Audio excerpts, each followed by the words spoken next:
Give a huge round of applause for Bruno Sanmartin with his talk about the importance of NFT marketplaces to increase the usage and adoption of any blockchain. Give it up for Bruno. How can I pass the slides? Okay. Hello, guys. How are you guys doing? So I'm Bruno Sanmartin. I'm the CMO of Prime Numbers, and I'm actually collaborating with the XDC network. And today I'm going to talk about the importance of NFT marketplaces to increase the adoption of any blockchain. So the topics of today. I'm going to give a different point of view for developers and investors when choosing a network, okay, to invest or develop on it. I'm going to give you some key points when investing in networks. And also, don't look at blockchains as a network, but an ecosystem. This is very important. I'll explain it later. And then we will go through the most important DApps that you guys have to look when investing or developing. And also, we'll go through NFTs, marketplaces, and its importance. So this talk is for investors and developers that want to have a different point of view when choosing a network to develop or invest. So what do we look for in a network to invest or develop? So this is the trilemma. I think all of you have heard about it. This is the trilemma of the blockchain. Once you create a blockchain, the main goal is to have decentralization, scalability, and security. So if you want to develop a blockchain, that's what you have to look for. And also, when you're investing, you cannot look for example, for a project or a blockchain, a layer one that just have scalability, but it doesn't have decentralization or security. So we need decentralization to have the power distributed. We also need security, so we don't have room for leaks. Scalability, fast transactions, and low fees. This is very important. And also, we need to look for projects that have potential growth. So I like this phrase a lot. A blockchain is like a company in its trust and revenue. So when we look to a project, we cannot look at it as an architecture, an infrastructure.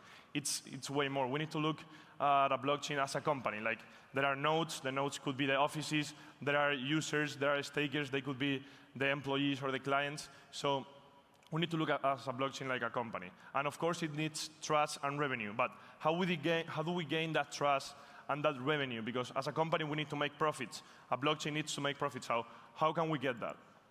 So how can we get trust and revenue? So first of all, we need to build an ecosystem, just a network.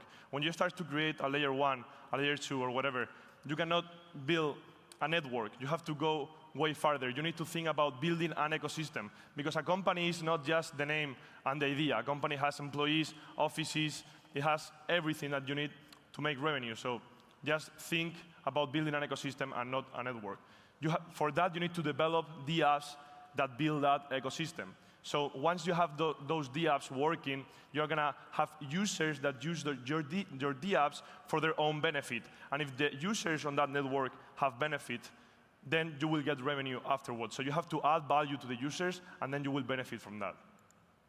So the question is, how can we measure the user trust in a network? Like, there are hundreds of projects out there. How can we measure the trust of the people that are investing in that project? How do we know if people trust that project? Because it's hard to know. So there is the TVL. Okay, it's something that you guys can find, for example, in DeFi. I think it's a very important platform that you guys can use. And the TVL is the total value locked. Just imagine that there are $100 million invested in a project, and 30% of it are locked on smart contracts, on liquidity pools, on staking. It means that 30% of the people are logging their tokens or whatever they are logging because they trust on that platform. If they were not logging their tokens, it means that they don't know if the price is going to go up and down. They don't trust the platform. So if they log their tokens, it means that they trust on the long term. So here it's a chart from Avalanche. It's from 2021. And we can see here that from August to, in 1 year, it went from less than 1 billion USD logged. It went to almost 12 billion in less than a year. So if you see at the chart, the price went up just because people like the ecosystem, they like the DApps, and they were locking their tokens in liquidity pools, and they were using the NFT marketplaces, they were doing staking, they were lending tokens, borrowing tokens, and that had a great impact in the price. So when looking at a project, you need to check the total value locked always, so you are going to see the trust of that project. So now we know how to measure the trust. Okay, we have the trust of the ecosystem. We need revenue. So how can we make revenue? What DApps can we build? What DApps can we develop to gain that revenue? Because as a company, of course, you can have the trust of your clients, but if they don't buy you, there is nothing. You're not going to succeed. So this is a chart from Token Terminal, and here you have all the DApps that make revenue on the Web3 ecosystem. And the DApp that made the most revenue the last 2 years, it was OpenSea. OpenSea is the biggest NFT marketplace in the world. It's basically the DApp that made the most revenue in blockchain. Millions and millions every single month. So if you need revenue in your blockchain, you have to create an NFT marketplace that is going to give you revenue, because people are trading everyday NFTs. They buy, they sell, and when they create an NFT collection, they charge a fee. So if you have a layer 1 and you want to start making revenue, one of the advice that I would give is to create an NFT marketplace. So to have your own NFT marketplace in your network is key to attract users, generate revenue, and then grow your ecosystem. Okay? So where can we start? So we can think Ethereum is the biggest one. Of course, it's the biggest one. It's one of the best layer ones in the world.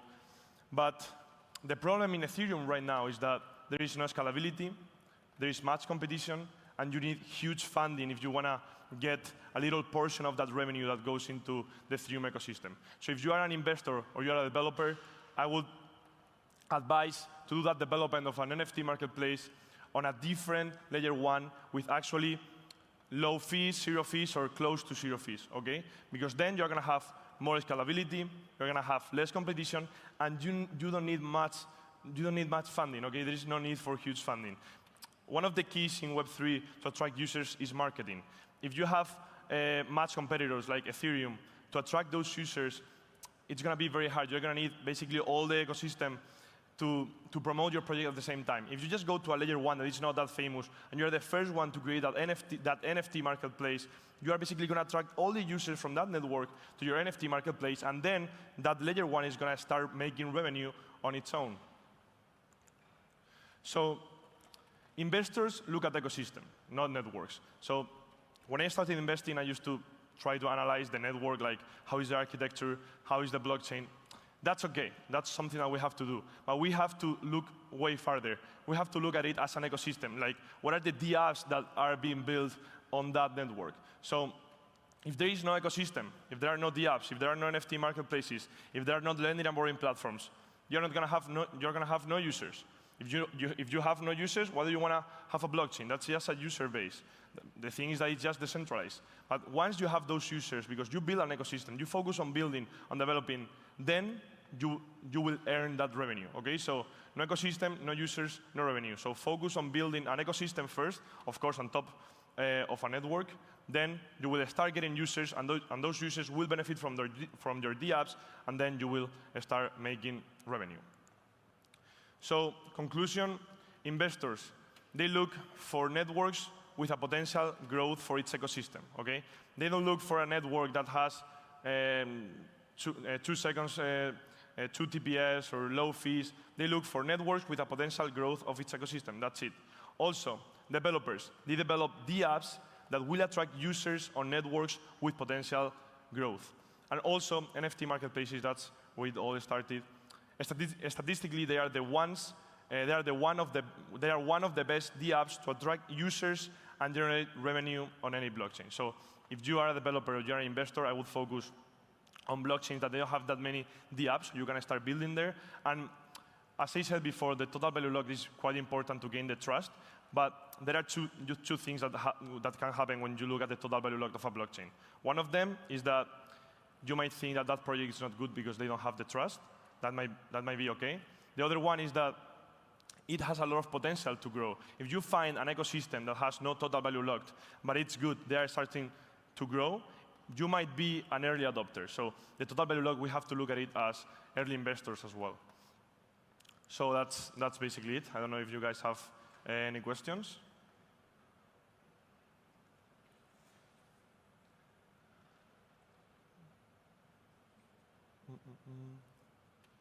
OK, let me see. There is a question over here. So what do you think about the staking through NFTs? Are they safe? Which advantages they have? So this is quite interesting because I think someone knows me and asked this question. So on Prime Numbers, we develop an ecosystem where you can stake tokens inside an NFT. Because NFTs, we know what the NFTs are. They have a lot of utilities. But you can use NFTs like banks. For example, on Prime Numbers, we develop an ecosystem where you have your tokens, whatever XDC or token PRNT, and you can stake your tokens inside the NFT. So your NFT is like your bank. So instead of going to a node, you can just have your NFT and stake inside of it.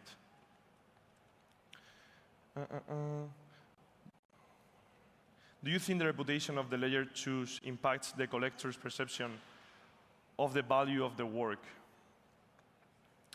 I don't think the layer 2s impacts the collector's perception of the value of the work. I think the layer 2s are just something that can give more potential to the layer 1s. I don't think we have to look at it as competitors, but a way of helping each other in the ecosystem.